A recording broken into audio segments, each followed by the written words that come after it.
ভাই আপনি যদি 5 ওয়াক্ত নামাজ পড়েন আমি প্রতি ওয়াক্তে আপনাকে 1000 করে টাকা দিব। হ্যাঁ পড়ে নেবো, এমনিতে কোনো কাজ নেই।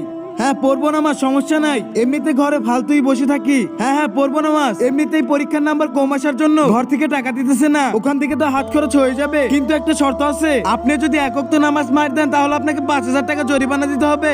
আচ্ছা ঠিক আছে, আচ্ছা ঠিক আছে, এই ধরেন আপনার টাকা, এই ধরেন আপনার টাকা, এই নেন আপনার 1000। শুক্রিয়া। ভাই এরকম দূরে টাকার জন্য নামাজ পড়তেছে, আল্লাহ তাআলার জন্য না। আজকে দেখা যাবে এখানে কে জিতে, কোরআন নাকি শয়তান।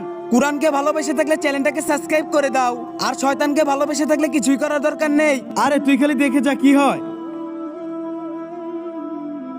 ইমাম সাহেব আমরা আপনার সব টাকা ফিরিয়ে দিচ্ছি, কিন্তু কেন আপনারা কি নামাজ পড়া ছেড়ে দিয়েছেন? না আমি নামাজ পড়া ছেড়ে দেইনি, সেদিন থেকে আমার ঘর রহমত দিয়ে ভরে গিয়েছে। যেদিন থেকে আমি নামাজ পড়া শুরু করেছি, আর যেদিন থেকে আমি নামাজ পড়া শুরু করেছি সেদিন থেকে আমার ভালো নাম্বার এসেছে। নামাজ পড়ার পর থেকে মহান আল্লাহ তাআলা আমার দোকানের উপরে বরকত ঢেলে দিয়েছেন। সব পেরেশানের একটাই উপায়, সেটা হলো নামাজ। আর কমেন্টে তোমরা আই লাভ ইউ আল্লাহ লিখে যাও।